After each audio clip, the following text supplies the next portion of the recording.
पाकिस्तान नामा के आगाज में बताएं कि पीटीआई की हुकूमत स्टैब्लिशमेंट ने बनाई, उन्होंने ही गिराई। मौलाना फजलुर रहमान के इंकशाफात के बाद सियासी मंजरनामा ही तब्दील होने लगा है।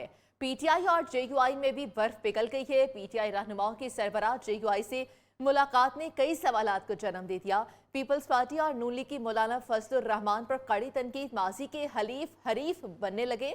आम इंतखाबात में मुबैना धांधली का शोर भी सर उठाने लगा है।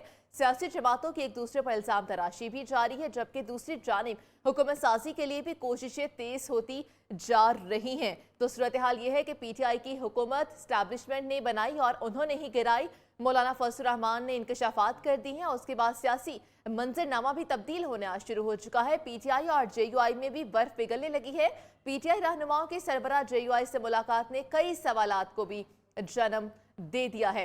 इस हवाले से बात करने के लिए हमारे साथ मौजूद है ब्यूरो चीफ इस्लामाबाद जावेद बलोच, इसके अलावा senior anchor person Yasin Jamal हमारे साथ मौजूद हैं और senior anchor person Rauf Klasra भी हमारे साथ मौजूद हैं। तो जावेद बलोच से पहले हम कुछ इन्फॉर्मेशन लेते हैं। जावेद बलोच, बताइएगा मौलाना फजलुर रहमान और पीटीआई रहनुमाओं की मुलाकात से क्या मतलब अखज़ किया जा सकता है?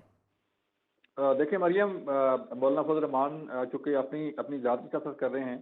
जब उन्हें सीटें नहीं मिली और जब उन्होंने देखा कि नून लीग के जो सियासी इत्तेहाद है उसमें उनकी इतनी जगह नहीं बन रही, तो फिर उन्होंने फैसला बदला और तहरीक इंसाफ का साथ देने का फैसला किया। अब ये वही तहरीक इंसाफ है जिसे मौलाना फजल रहमान जो है वो शदीद तनकीद का निशाना बनाते थे, और ये वही मौलाना फजल रहमान है जिन्हें तहरीक इंसाफ के बानी चेयरमैन जो है वो शदीद तनकीद का निशाना बनाते थे।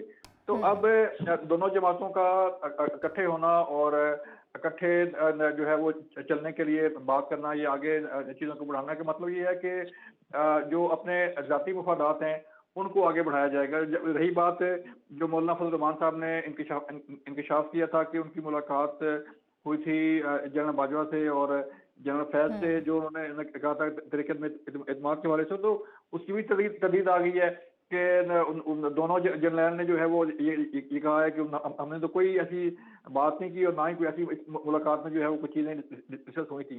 तो इस तरह चूँकि जब तरीक़त में अपने एतमाद पेश हो रही थी तो उस वक्त तो जनरल फैज इस्लामाबाद में नहीं थे, वो कोर्ट कमांडर पेशावर थे। तो इसी तरह जनरल बाजवा के जो ज़राए आज खबरें आई हैं कि उन्होंने भी तब्दील कर दिया। तो हालात जो हैं वो बड़ी टेंस सूरत हाल पैदा करने जा रहे हैं, क्योंकि तहरीक इंसाफ ने ये फैसला किया है कि वो एहतजाज की सियासत करेगी कौमी असम्बली के अंदर भी और बाहर भी।